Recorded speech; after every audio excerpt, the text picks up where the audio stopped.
नमस्कार, बीएसटीवी देख रहे हैं आप। मैं हूं आपके साथ मानसी सोनी। भारतीय लोकतंत्र के मंदिर यानी संसद में एक ऐसी शक्ति का संचय होने जा रहा है जिसकी गूंज छत्तीसगढ़ के गांवों से लेकर दिल्ली के गलियारों तक सुनाई दे रही है। आगामी 16 अप्रैल को संसद का विशेष सत्र बुलाया गया है, जहां नारी शक्ति वंदन अधिनियम के जरिए महिलाओं को 33% आरक्षण देने की दिशा में अंतिम मुहर लग सकती है। इधर मुख्यमंत्री विष्णुदेव साय ने भी महिलाओं के लिए लेटर लिखकर एक खास अपील की है, लेकिन इस विधेयक की टाइमिंग और इसके प्रावधानों ने सियासी मैदान में नई जंग छेड़ दी है। क्या यह सिर्फ एक बिल है या भविष्य की सत्ता का नया समीकरण? खास पैनल के साथ आज इसी विषय पर चर्चा करेंगे, लेकिन उससे पहले देखिए खास रिपोर्ट। सत्ता के गलियारों में आधी आबादी के पूरे हक की तैयारी अब अपने अंतिम चरण में है। मोदी कैबिनेट ने महिला आरक्षण विधेयक के संशोधित ड्राफ्ट को अपनी मंजूरी दे दी है, जिसके बाद अब लोकसभा और विधानसभाओं में महिलाओं के लिए 273 सीटों का नया मोर्चा खुलने वाला है। 16 से 18 अप्रैल का यह विशेष सत्र भारतीय राजनीति के पुराने ढांचों को बदलने का दावा कर रहा है, जिसके बाद महिला वोट बैंक की बात नहीं होगी, बात होगी तो महिला नेतृत्व की। नारी शक्ति वंदन को कैबिनेट की मंजूरी, महिलाओं के लिए 33% आरक्षण का रास्ता साफ। 16 से 18 अप्रैल संसद का विशेष सत्र मंजूरी के बाद 31 मार्च 2029 से देश भर में प्रभावी होगा। नए फॉर्मूले के साथ लोकसभा की सीटें 543 से बढ़ाकर 816 करने का भी प्रस्ताव। महिलाओं के लिए लगभग 273 सीटें, SC/ST कोटे में भी महिलाओं का हिस्सा। देश के 13 राज्यों और केंद्र शासित प्रदेशों में महिला सांसदों का प्रतिनिधित्व 0 या बेहद कम। सीएम साय का संदेश, महतारी वंदन और रानी दुर्गावती योजना के जरिए आर्थिक आजादी। मुख्यमंत्री ने महिलाओं से संसदीय बदलाव को एक जन आंदोलन बनाने का आह्वान किया। महिला आरक्षण को लेकर इस राष्ट्रीय हलचल के बीच छत्तीसगढ़ के मुख्यमंत्री विष्णुदेव साय ने इस मुहिम को सीधे जनता से जोड़ दिया है। सीएम साय ने प्रदेश की महिलाओं के नाम एक विशेष पत्र लिखकर इस क्षण को ऐतिहासिक न्याय की संज्ञा दी है। मुख्यमंत्री ने अपने पत्र में छत्तीसगढ़ में मनाए जा रहे महतारी गौरव वर्ष का उल्लेख करते हुए इसे छत्तीसगढ़ की अस्मिता से जोड़ा है। शुरुआत तो ये लोग बहुत कुछ कामों का किए थे, लेकिन उसको अंतिम चरण तक पहुंचाने का काम भारतीय जनता पार्टी की सरकार की है। अनेक कार्यों का उन्होंने शुभारंभ किया, लेकिन उसको अमली जामा बनाने का काम हमारी सरकार भारतीय जनता पार्टी की सरकार ने की है। और 16, 17, 18 अप्रैल हमारे देश के यशस्वी प्रधानमंत्री जी ने विधानसभा और लोकसभा में 33% आरक्षण महिलाओं को देने के लिए विशेष पार्लियामेंट का सेशन बुलाया है। और अब हमारी माताएं बहनें निर्णय लेने वाली भी होंगी। विधानसभा लोकसभा में 33% उनका आरक्षण रहेगा। एक तरफ जहां मुख्यमंत्री विष्णुदेव साय इसे स्वागत योग्य बता रहे हैं, वहीं विपक्ष इस पर पैनी नजर रखे हुए है। प्रदेश कांग्रेस कमेटी के मीडिया विभाग के चेयरमैन सुशील आनंद शुक्ला का कहना है कि बीजेपी महिलाओं के लिए दोयम दर्जे का ख्याल रखती है। यह अधिनियम सिर्फ मजबूरी में लाया जा रहा है। नारी शक्ति वंदन अधिनियम का सवाल है, ये तो मजबूरी में लाया गया अधिनियम है। मजबूरी में लाया जा रहा है क्योंकि कांग्रेस की यूपीए सरकार ने महिलाओं को 33% आरक्षण देने की नींव रख दी थी। यह सोनिया गांधी जी की सोच थी, जिसे माननीय राहुल गांधी जी आगे बढ़ा रहे थे, और उसी डर के कारण भारतीय जनता पार्टी इस अधिनियम को ला रही है, ताकि महिलाओं के बारे में इस अधिनियम को ला के कुछ राजनीतिक फायदा उठाया जा सके। लेकिन भाजपा को चरित्र को देश की मातृशक्ति समझती है। इस अधिनियम आने के बाद में भारतीय जनता पार्टी को महिलाएं और ज्यादा नकारेंगी। कुल मिलाकर लबो-लुआब यह है कि नारी शक्ति वंदन अधिनियम ने विपक्ष के तर्कश के तीरों को सोचने पर मजबूर कर दिया है। जहां सत्ता पक्ष इसे सामाजिक सुधार का नाम दे रहा है, वहीं विपक्ष से कांग्रेस की डाली गई नींव का असर मान रहा है। लेकिन इसी के साथ विपक्ष के सामने सबसे बड़ा सवाल ये है कि वे इस मास्टर स्ट्रोक का समर्थन करें या विरोध, क्योंकि समर्थन करने पर क्रेडिट मोदी सरकार को जाएगा और विरोध करने पर वे महिला विरोधी कहलाएंगे। बीएसटीवी के लिए रायपुर से शिवम दुबे की रिपोर्ट। तो देखिए, ये रिपोर्ट आपने देखी और इस पूरे विषय को समझा। नारी शक्ति वंदन अधिनियम को लेकर सियासत तेज हो गई है। और देखिए, वैसे तो यह कानून साल 2023 में ही पास हो चुका था, लेकिन लागू नहीं हुआ है। और अब 33% आरक्षण को लेकर संसद का विशेष सत्र बुलाया जा रहा है। इस पर राजनीति भी देखने मिल रही है और आज इसी खास विषय पर एक खास पैनल के साथ चर्चा करेंगे। मेहमानों से आपका परिचय करा देते हैं। बीजेपी से हमारे साथ शताब्दी पांडे जी जुड़ी हुई हैं। शताब्दी जी, बहुत स्वागत कर रही हूँ आपका। कांग्रेस से अपने पक्ष रखने के लिए प्रगति वाजपेयी जी जुड़ी हुई हैं। प्रगति जी, आपका भी बहुत स्वागत कर रही हूँ। और हमारे साथ वरिष्ठ पत्रकार रूमा सेनगुप्ता जी जुड़ी हुई हैं। रूमा जी, आपका भी बहुत स्वागत कर रही हूँ। और सबसे पहले प्रगति जी, मैं आपके पास आऊंगी, क्योंकि देखिए 33% आरक्षण को लेकर लगातार सवाल उठाए जा रहे हैं और आखिर विपक्ष के पेट में दर्द क्यों हो रहा है, सत्ता पक्ष ये सवाल कर रहा है। और एक सवाल मेरा भी यहाँ पर ले लीजिए कि ये कहा गया है, अभी हमने कांग्रेस को सुना, उन्होंने कहा कि ये अधिनियम सिर्फ मजबूरी में लाया जा रहा है। किस मजबूरी की बात कर रहे हैं, आप ही बता दीजिए।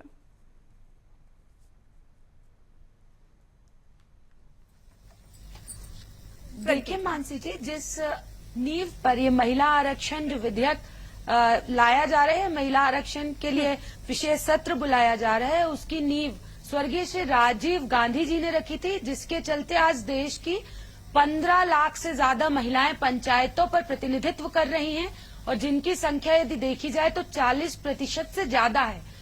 वास्तव में ये डिलिमिटेशन का जो मुद्दा अभी उठाया जा रहा है, ये सिर्फ परिसीमन से बचने के लिए उठाया जा रहा है। और जो मोदी सरकार 2023 में, आज से 30 महीने पहले ये बात करती थी, सिर्फ 30 महीने पहले, कि महिला आरक्षण लाना है, उसकी दम पर ये 400 सीट का दावा करते थे कि हम 400 सीट लेकर आएंगे। मोदी जी को चुनाव के रिजल्ट के बाद जब 240 सीटें आई तो ये पता चला कि मेरी लोकप्रियता कम हो रही है। तब इन्होंने क्यों नहीं, अब 30 महीने बाद मोदी जी अपने ही कहे से पलट रहे हैं। मतलब वे मोदी जी सही थे या ये मोदी जी सही है। दूसरी बात, जब तक जनगणना नहीं होती, महिलाएं कितनी हैं, कौन सा वर्ग इस देश में कितना है, 2011 में लास्ट टाइम जनगणना हुई, उसके बाद जनगणना नहीं हुई। कांग्रेस इसका विरोध करी, आप जनगणना कराइए। जो महिला आरक्षण है, महिलाओं को जो अधिकार देने की बात है, वो तो कांग्रेस पार्टी ने बहुत पहले कर दी है, स्वर्गीय श्री राजीव गांधी जी ने, जिसके कारण आज पंचायती राज में महिलाएं प्रतिनिधित्व कर रही हैं, चाहे वे पंच हैं, प्रधान हैं, ब्लॉक की मेंबर हैं, कुछ भी हैं। तो देखिए 33% आरक्षण कांग्रेस ने लागू कर दिया। उसके बाद अब इस तरीके का शिगुफा जो माननीय नरेंद्र मोदी जी छोड़ रहे हैं, वो सिर्फ इस कारण से छोड़ रहे हैं, 2 राज्यों में चुनाव है और सभी को ये समझ में आता है। तो मानसी जी देखिए, ये कोई महिला आरक्षण का लाना नहीं चाह रहे हैं, महिला आरक्षण के पीछे छिपकर बहुत सारे अपने जो पाप है वो ढांकना चाह रहे हैं। जी मानसी, ठीक है, चलिए आपके पास मैं लौटूंगी। शताब्दी जी हमारे साथ जुड़ी हुई हैं। शताब्दी जी, एक तरफ इसे ऐतिहासिक निर्णय, ऐतिहासिक कदम बताया जा रहा है, वहीं विपक्ष के तमाम सवाल हैं। क्या आरोपों का आपके पास जवाब है? इन आरोपों का जवाब निश्चित रूप से नारी शक्ति वंदन अधिनियम लागू होने के बाद संसद में नारी शक्ति ही देगी। आरोप लगाने वाली भी नारी और इसका जवाब भी नारी शक्ति ही देंगी। क्योंकि देखिए मानसी जी, जब नारी का प्रतिनिधित्व होता है तब समाज की सोच बदलती है। इस विचारधारा के साथ हमको इसका समर्थन करना चाहिए। आज यदि यह अधिनियम लागू हो गया तो इसके बाद देखिए कितने परसेंटेज महिलाओं को प्रतिनिधित्व मिलेगा। 273 महिलाएं पूरे देश से चुन के संसद में बैठकर नीति निर्णायक भूमिका निभाएंगी। आज मोदी जी का ये मानना है कि सबका साथ सबका विकास हम केवल नारा नहीं कहना चाहते, उसको धरातल में उतारना चाहते हैं। और इसलिए माननीय मोदी जी के नेतृत्व में भारतीय जनता पार्टी की सरकार ने यह निर्णय लिया और दोनों सदनों ने उसको पारित कर दिया है। तो इसलिए मेरा ये कहना है कि ये समय है। शताब्दी जी, विपक्ष के द्वारा तो ये कहा जा रहा है कि 2029 के चुनाव को मद्देनजर रखते हुए तमाम ये कार्य किए जा रहे हैं, इसका क्या जवाब देंगी? देखिए, बोलने को तो बहुत सारी बातें आ जाती हैं सामने, इसमें कुछ भी बोला जा सकता है, लेकिन सबसे मूल जो विषय है वो ये है कि यह जो आरक्षण है ये महिला शक्ति को कितना नेतृत्व देगा, इससे महिलाओं को कितना लाभ होगा, इससे समाज को कितना लाभ होगा, इस ओर देखना चाहिए। विपक्ष तो कहीं ना कहीं से कुछ न कुछ अपने विरोध के स्वर कहने के लिए, आरोप लगाने के लिए कुछ न कुछ माध्यम ले आते हैं, लेकिन मुझे मालूम है कि हर महिला नेत्री इसका समर्थन करेगी, क्योंकि जैसे ही ये संसद में पारित हो जाता है और उसके बाद देखिए ये लागू हो जाता है कानून रूप में, तो ये सबको इसका लाभ मिलेगा। ठीक है, आज जो ये बोल रहे हैं उनको भी लाभ मिलेगा। ठीक है, और आज देखिए भारतीय जनता पार्टी की सरकार में ही 50% पंचायतों में 50%। चलिए ठीक है शताब्दी जी, आपके पास मैं लौटूंगी, तमाम तथ्य और तमाम बिंदु को आप हाईलाइट कर रही हैं, बिल्कुल आपके पास लौटूंगी आपका जवाब देने के लिए। रूमा जी हमारे साथ जुड़ी हुई हैं। रूमा जी देखिए,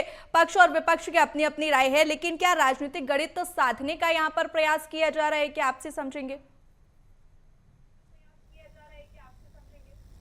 जी नहीं, मैं तो साफ तौर पर यही कहना चाहूंगी कि भले ही राजनीतिक दल आपस में आरोप प्रत्यारोप लगा रहे हो, पर महिला होने के नाते यह जो है यह केंद्र सरकार का, इसे मैं एक बहुत ही सराहनीय प्रयास बताऊंगी। आप देखिए आज जो है महिला आबादी लगभग हमारे देश में आधी है, लेकिन इसके बावजूद लोकसभा में जो है केवल 14% की भागीदारी है, राज्यसभा में 17%, विधानसभा में 8 से 10%, जबकि नगरीय निकायों में जहां की आरक्षण महिलाओं का लागू है वहां लगभग 46% जो है महिलाओं को जनप्रतिनिधि के रूप में मान्यता मिली हुई है। और यह भी नहीं है, महिलाएं जो है नेतृत्व में अपनी अपनी जगह में एक मिसाल भी कायम कर रही है।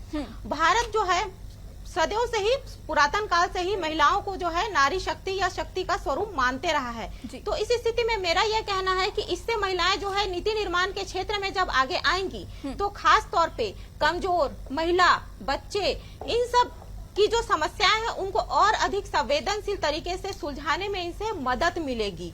और इसका और भी एक परिणाम होगा कि जो विकसित भारत का स्वप्न देख रखा है केंद्र सरकार ने, उसमें जब महिलाएं एक नेतृत्वकर्ता के रूप में आगे आएंगी तो फिर जो अभी की युवा महिलाएं हैं वो जब देखेंगी कि महिलाएं किस तरीके से सुलझ कर नेतृत्व कर रही हैं, तो वो भी जो है उनके भीतर भी जो है आत्मविश्वास की भावना आएगी और वो भी कदम से कदम ताल मिलाते हुए आगे चलना चाहेगी। तो कुल जमा मैं यही कहना चाहूंगी कि इस विधेयक के जरिए सही बात है कि महिलाओं की स्थिति जो है बेहद मजबूत होने वाली। ठीक है रूबा जी, आपके पास मैं लौटूंगी। प्रगति जी आपसे सवाल है, देखिए लोकसभा सीटें 543 से बढ़ाकर 816 करने का भी प्रस्ताव है, ऐसे में आपको नहीं लगता कि विपक्ष का पूर्ण सहयोग इसमें मिलना चाहिए और महिलाओं की भागीदारी इससे और आगे बढ़ेगी, जिससे यहाँ पर आपका भी सहयोग मिलना बहुत जरूरी हो जाता है, ऐसे में तो महिला विरोधी का टैग लग जाएगा विपक्ष के ऊपर? बिल्कुल नहीं लग सकता मानसी जी, महिला विरोधी होने का टैग विपक्ष के ऊपर, क्योंकि विपक्ष ने 73 और 74 कॉन्स्टिट्यूशन अमेंडमेंट में ले आया था महिला आरक्षण 33%। तो इस देश की जनता जानती है कि विपक्ष महिलाओं का विरोधी कभी नहीं था। विपक्ष ने ही महिलाओं को समान अधिकार देने की, कांग्रेस ने ही समान अधिकार देने की बात की। मैं आपका ध्यान उस ओर ले जाना चाहती हूँ। पिछले साल जब राहुल जी कह रहे थे कि जातिगत जनगणना होना चाहिए, तो यही माननीय नरेंद्र मोदी जी ने सुप्रीम कोर्ट में याचिका दायर की और कहा कि ये जो जातिगत जनगणना की बात कर रहे हैं ये लोग फलाने हैं। आज आप देखिए वही नरेंद्र मोदी जी जातिगत जनगणना की बात करने लगे, मतलब कहीं ना कहीं उन्हें अपनी जमीन खोती हुई नजर आ रही है मानसी जी। और आप देख लीजिए, जिस कांग्रेस पार्टी ने महिलाओं को पहले ही समानता का अधिकार दे दिया है, आप 33% आपको देना है आरक्षण, जनगणना कराइए, आधी आबादी है, हम 50% आरक्षण दीजिए। माननीय नरेंद्र मोदी जी यदि अभी ये बात करें कि 33% आरक्षण दे रहे हैं, बीच चुनाव में 2 राज्यों में चुनाव हैं, तमिलनाडु में और पश्चिम बंगाल में, वहां के जो प्रचार करने वाले सांसद हैं वो अपना बीच चुनाव छोड़कर इनकी मीटिंग में यहाँ आए, 16, 17, 18 इनके साथ बात करें। आपको ज्ञात होगा मानसी जी, हमने भी ये पढ़ा है कि जब राजीव जी ने महिला आरक्षण बिल लाया था तो 5 साल सर्वदलीय बैठक में चर्चा की थी उन्होंने उसको लाने के पहले। ये किसी बिल को लाने के पहले सर्वदलीय बैठक में चर्चा करी कि इसमें और क्या सुधार हो सकता है। लेकिन फिर प्रगति जी सरकार की तरफ से ये भी सवाल उठता है कि शुरुआत तो आपकी सरकार में हुई थी, तो फिर बिल पास क्यों नहीं हुआ?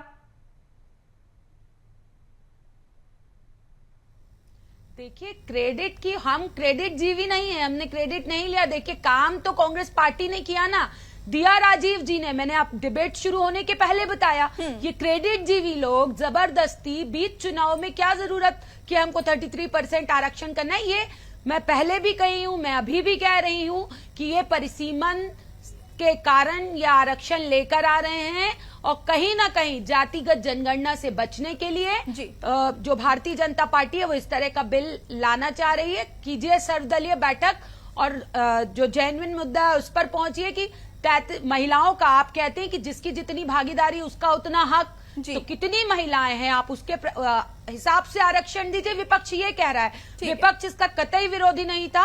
कांग्रेस पार्टी ने हमेशा महिलाओं के हक, सम्मान और उन्हें आगे बढ़ाने की बात की है। ठीक है, यदि अभी बीच चुनाव में किस उससे माननीय नरेंद्र मोदी जी इस बिल को लाना चाह रहे हैं, विपक्ष का ये सवाल है। ठीक है, प्रगति जी आपका जवाब ले लेते हैं। शताब्दी जी, तमाम विपक्ष के सवाल है उसका जवाब दीजिएगा। साथ ही ये भी सवाल उठता है क्योंकि देखिए तमाम हम विधायक और पार्षद देखते हैं, महिला तो चुन ली जाती हैं लेकिन प्रतिनिधित्व करते पुरुष नजर आते हैं। ऐसे महिलाओं की भूमिका कैसे आप डिसाइड करेंगी?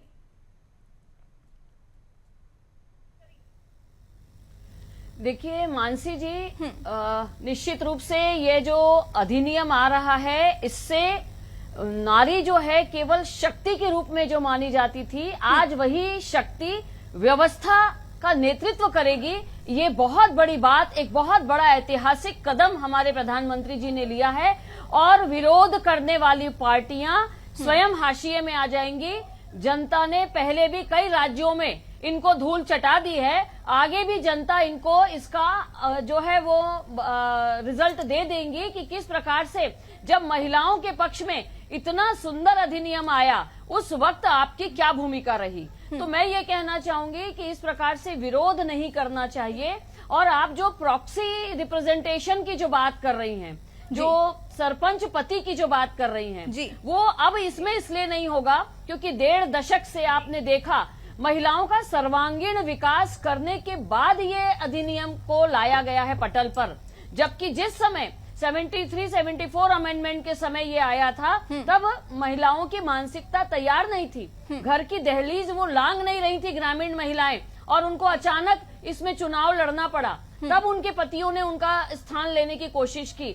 लेकिन आज विधानसभा और लोकसभा में जब ये अधिनियम आ रहा है तब ये जो 33% महिलाएं आएंगी वो आज सर्वांगीण रूप से विकसित हैं। आज देख लीजिए, आर्थिक दृष्टि से, सामाजिक दृष्टि से, खेल की दृष्टि से, विज्ञान की दृष्टि से। ठीक है, लेकिन शताब्दी जी विपक्ष की तरफ से ये भी सवाल उठाया जाता है तो फिर संसद में महिला सांसदों की संख्या कम क्यों है? क्या आपकी पार्टी महिलाओं को टिकट वितरण नहीं करती है? ये भी सवाल विपक्ष उठाता है।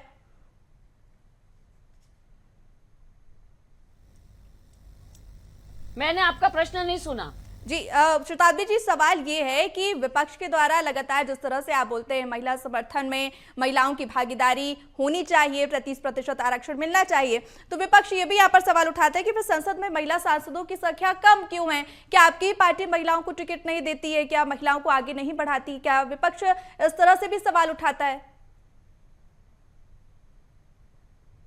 देखिए, क्रमशः आप देखेंगे तो नरेंद्र मोदी जी की सरकार आने के बाद संसद में महिलाओं की संख्या बढ़ी और संख्या के साथ साथ उनकी भागीदारी बढ़ी। केवल यहाँ पर संख्या यानी कि हमको भीड़ से मतलब नहीं है, उनकी भागीदारी कितनी है। तो मोदी जी के शासनकाल में महिलाओं की भागीदारी बढ़ी है, बहुत सी समितियों में उनको स्थान दिया गया है, निर्णय लेने की प्रक्रिया में महिलाएं हैं और यह जो तैयारी पूरे देश में मोदी जी ने की है, आज महिलाएं पूरी तरीके से सशक्त हो गई हैं। आज अगर 273 महिलाएं संसद में आती हैं तो निर्णय लेने में सक्षम होंगी। इसलिए ये मैं कहूंगी कि भारतीय जनता पार्टी महिलाओं की हितैषी है, महिलाओं को आगे बढ़ाना चाहती है। ठीक है, रूमा जी आपसे सवाल है कि क्या यह आरक्षण सत्ता की चाबी बन सकता है? क्योंकि देखिए विपक्ष की तरफ से अगर हम देखें तो ये तमाम सवाल उठते हैं कि समर्थन करे तो भी उनके यहाँ पर देखते हैं कि समर्थन भी नहीं कर सकते और विरोध भी नहीं कर सकते क्योंकि महिला विरोधी वो हो जाएंगे। आप इसे कैसे देखती हैं? देखिए, समर्थन या विरोध करना वहीं तक होना चाहिए जहां तक कि किसी का हित प्रभावित ना हो। बिल्कुल। और अगर महिलाओं की आबादी हमारे देश में आधी है तो मुझे लगता है कि इसके विरोध में कोई भी विपक्षी दल हो उसको राजनीतिक सोच से परे हटकर सोचना चाहिए। हाँ, यहाँ पर कुछ बिंदुओं में मैं दोनों दलों का या जो भी राजनीतिक दल है उनके बारे में यह कहना चाहूंगी कि उन्हें इस बात का जरूर ध्यान रखना होगा कि महिला प्रत्याशी अगर तय करते हैं तो डमी प्रत्याशी न तय किए जाए। यह देखा जाए कि महिला जो है उस दल में किस तरह से सक्रिय है। ये ना हो कि चूंकि आरक्षण का प्रावधान है कि कोई पुरुष है और उस क्षेत्र में सक्रिय है और उसकी पत्नी या उसके परिवार के किसी भी महिला को टिकट दे जाए ताकि वो सिर्फ डमी बनकर रह जाए। तो इस बातों को सभी राजनीतिक दलों को इसका ध्यान रखना बेहद जरूरी होगा यहाँ, नहीं तो इसके परिणाम जो है वो थोड़े हमारे लिए असंतुष्टि वाले भी हो सकते हैं। हाँ रुमा जी, एक छोटा सा यहाँ पर कमेंट इस सवाल पर भी लेना चाहूंगी कि क्या लगता है कि अगर 33% आरक्षण की बात जिस तरह से कर रही है और आरक्षण का रास्ता साफ की बात सरकार कर रही है, तो आने वाले समय में महिलाओं की भागीदारी कितनी बढ़ जाएगी और उससे राजनीतिक अगर हम एंगल में देखें तो क्या तस्वीर निकल कर आती है? बिल्कुल, देखिए अभी आप अगर देखेंगे तो भारत के हर क्षेत्र में जो भी निजी क्षेत्र है, सेक्टर है, वहां पर चूंकि शिक्षा का स्तर बढ़ा है इसलिए महिलाएं जो है समान रूप से कामकाजी है या हर क्षेत्र में वो सक्रिय है। लेकिन राजनीति ही एक ऐसा क्षेत्र है जहां महिलाओं के स्तर को जो है थोड़ा सा कम आंका जाता है। उसके लिए हमारी राजनीतिक, आर्थिक, सामाजिक परिस्थितियां जो है काफी हद तक जिम्मेदार है। तो ये आरक्षण तो लागू हो जाएगा लेकिन इसे कानून तक रखना ही हमारे लिए काफी बड़ा मतलब एक बोलना चाहिए कि उसका सकारात्मक परिणाम लाने के लिए ये काफी नहीं होगा। उसके साथ हमें इस बात के भी प्रयास करने होंगे कि हमारा समाज उस बदलाव को स्वीकार करे, महिलाओं को उनके अधिकारों के लिए इतना जागृत करे कि वो अपनी बात संसद से लेकर विधानसभाओं तक बेझिझक और बिना भेदभाव के रख सके, अपने अधिकारों का इस्तेमाल कर सके, उस पर किसी भी तरीके का सामाजिक या राजनीतिक दबाव न बने। ठीक है प्रगति जी, आपसे सवाल है कि जिस तरह से आप बोल रही है महिला हितैषी और तमाम तरह के काम आप बोल रही हैं कि हमारे सरकार में किए गए हैं, लेकिन यहाँ पर सवाल ये भी उठता है कि अगर आप इतनी ही महिला हितैषी हैं तो फिर इसका इतना विरोध क्यों? मतलब कहने का ये है कि पूर्ण समर्थन इसको मिलना चाहिए। और दूसरी बात ये भी यहाँ पर सवाल खड़ा होता है कि 2024 में महिलाओं को 13% ही टिकट क्यों दिए गए थे चुनाव में आपकी तरफ से? ये भी सत्ता पक्ष सवाल खड़े करता है।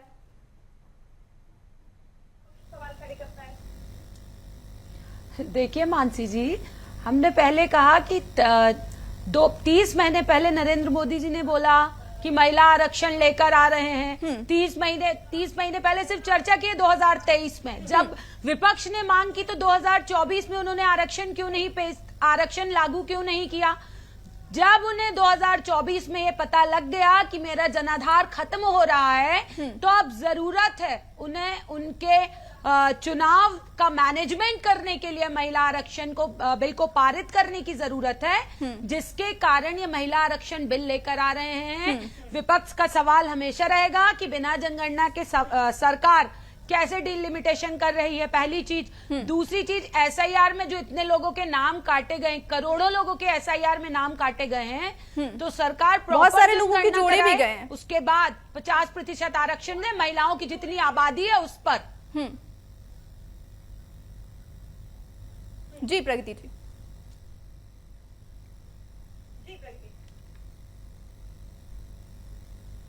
ठीक है प्रगति जी आपके पास ठीक है, मैं लौटूंगी वापस। किसी प्रकार का महिला विरोधी नहीं है विपक्ष।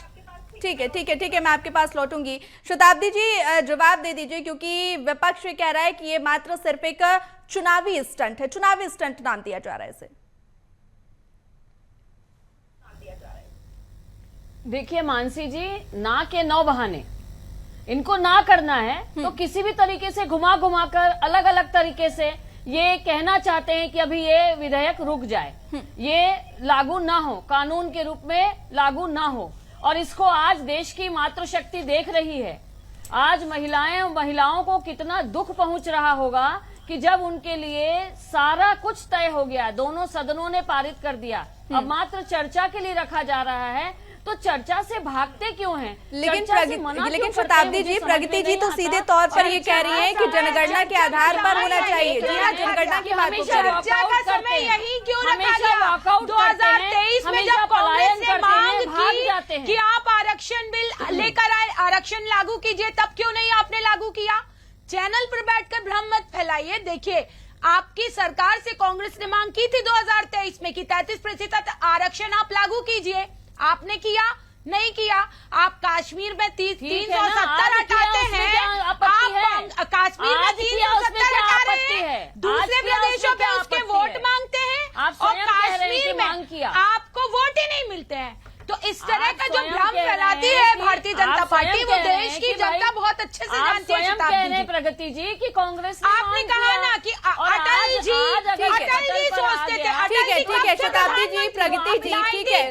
देखिए चर्चा का विषय है, ये बहस का विषय नहीं है, और इसमें एक चर्चा होनी चाहिए, एक पॉजिटिव चर्चा होनी चाहिए और रिजल्ट निकलना चाहिए। देखिए रूमा जी, आप हमारे साथ जुड़ी हुए हैं, एक छोटी सी प्रतिक्रिया आपसे लेना चाहूंगी।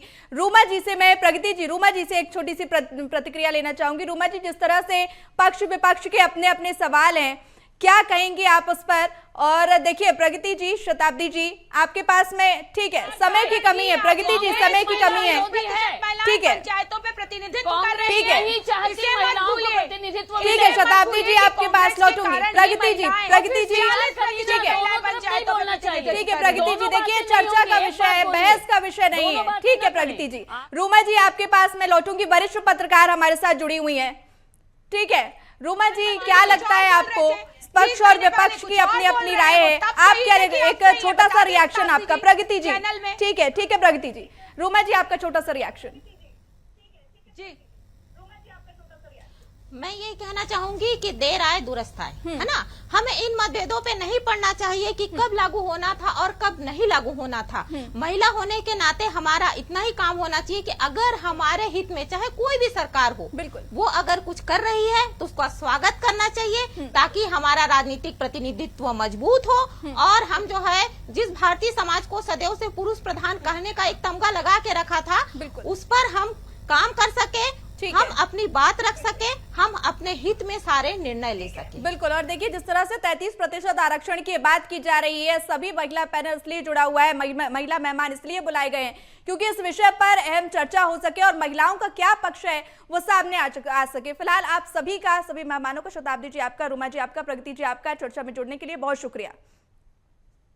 और देखिए 33% आरक्षण को लेकर संसद में एक विशेष सत्र बुलाया जा रहा है। उस सत्र में क्या कुछ चर्चा होगी और आगे चल के क्या, जिस तरह से सरकार की ये मंशा है कि राजनीति में महिला और पुरुष की भागीदारी बराबर हो, वैसा होता है या नहीं, या फिर विपक्ष की तरफ से सिर्फ एक चुनावी स्टंट है। आने वाले समय में तस्वीरें साफ होंगी। फिलहाल चर्चा में इतना ही, मुझे दीजिए इजाजत, नमस्कार।